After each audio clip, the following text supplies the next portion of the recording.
Hello and welcome to Whisky Results. My name is Mark. This is review number 129. Today it is a American whiskey that is kindly supplied to me by Brian of Malt Musings. His social links will be down there in the description as ever, as will a link to the website where I will be doing my write-up review. So Brian has done a dram swap with me, and this is the second American whiskey that Brian sent to me. It is MB Roland Rye. So this is a small batch, cask strength rye whiskey from the MB Roland distillery. Relatively new distillery. It was founded in 2009 and they are located outside of the town of Clarksville in Kentucky. So this is a Kentucky straight rye. This particular edition was bottled at 52% ABV. The strengths do vary between 52 and 57.5% ABV. In the UK, it's limited availability, really. You can pick it up from Masters of Malt. They sell it for £69.95, or you can go to the little whiskey shop. They sell it for £68.50. Gives it an average price of £69.25. Because it is an American Kentucky straight rye whiskey, you can see by the colour there, it is natural colour. It is also non-chill filtered. It gets a value score of 88.69 out of 100, which for a limited availability small batch American whiskey that I say they have very limited availability over here, that isn't a bad value score at all. £69.25. So, as always, in my write-up review, there will be links to the various websites. So go ahead and check that out and go and find out a bit more about MB Roland, if you will. But it is a rye whiskey. Not done that many rye whiskies yet. Tend to be very spicy. It has a mash bill. We'll just talk about the mash bill because they do actually say what the mash bill is. Let's just grab that from my website. As always, if you visit my website, when it comes to American whiskies, if they publish what the mash bills are, I put the breakdown on the additional information on the page. So click the review in the description below, and then when it loads up the whiskey, if you scroll at the bottom of the page, there's additional information. I have the breakdown of what the mash bills are, and you can actually search on mash bill breakdowns as well using the filter on the website.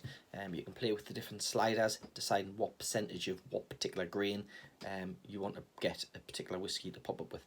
So this particular whiskey, it is 68% rye, it is 5% malted barley, and it is 27% a local Christian corn, I think is what they say it is. So it's farm to glass kind of production going on here. Quite spicy, as I was saying, because of that high rye content of 68%. So again, on the nose. So it's oaky. I'm getting nuts,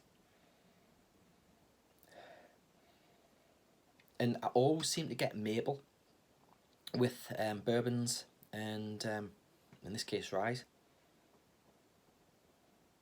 There's what's the word I want to use to describe it? It's kind of not quite licorice. It'll come to me. There's a particular cardamom type smell coming from it. Quite herbaceous, herbal, spicy. Not fruity. There's no fruit coming off this. There's a bit of caramel, kind of brown sugars.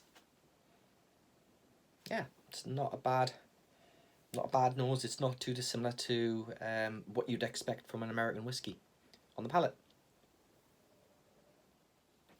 So there's two main things that kind of jumped out straight away on that. One, yes, it's spicy. The rye is doing its job, providing that quite aggressive spice, however not as aggressive as something like maybe a Talisker, and certainly not as aggressive as the James Eady Kalila that I reviewed not long ago. not as spicy as some cask strength bourbons I've had as well. But the other thing is it's got a lovely sweetness to it, which is coming from the corn. Corn does provide quite a bit of sweetness.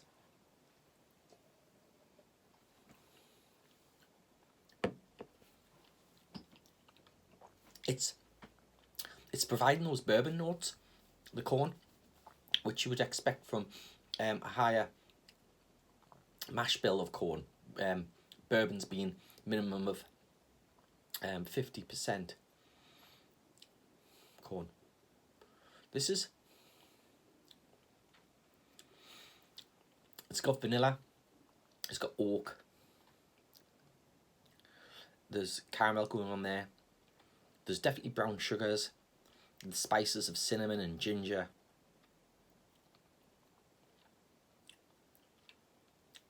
It's not a bad thing at all. Let's put a drop of water in this just to see what we get. The spice level's really quite nice on this. It's not overly aggressive, to be honest. You can tell it coming off the nose as being a bit aggressive, but on the palate not at all. Dropping water in has brought out more oakiness. On the palate it was quite oily.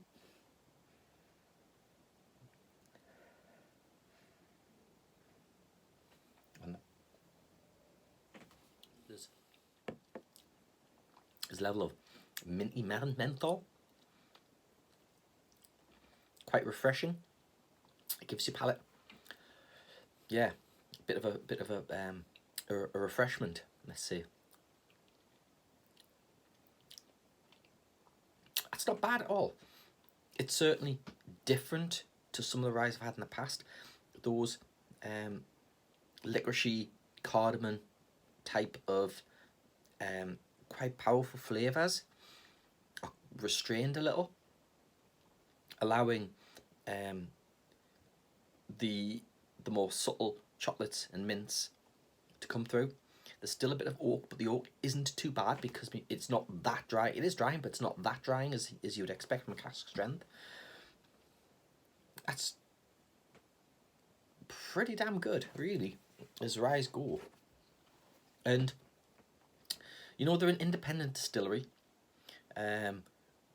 Everything's handcrafted. It is, I think they describe themselves as a craft distillery producing their own style. If we go back to what they say on the website, MB Roland, our rye is created in the style of pre-prohibition era spirit, uncut, unfiltered, bottled and distilled at barrel proof. It's full-bodied and barrel-proof spirit with notes, they say here, mints, pepper, spices, brown sugars. Each batch is a combination of 5 to 10 barrels, hand-labelled and numbered and individually proofed. Yeah, this is pretty good stuff, this. There's a bit of herbal going on the palate just then. A bit of vegetal. It's nice stuff. It's different to some of the other ryes I've tried, as I've said. It sits really well between what you would expect from a bourbon and what I expect from a rye. It's there in the middle. I say some ryes can be really spicy and peppery. This isn't quite that, and it does sit closer, as I say, to a bourbon. It's bang in the middle. That's me waffling over with. Thank you very much, Brian, for sending me this sample, and check out later on.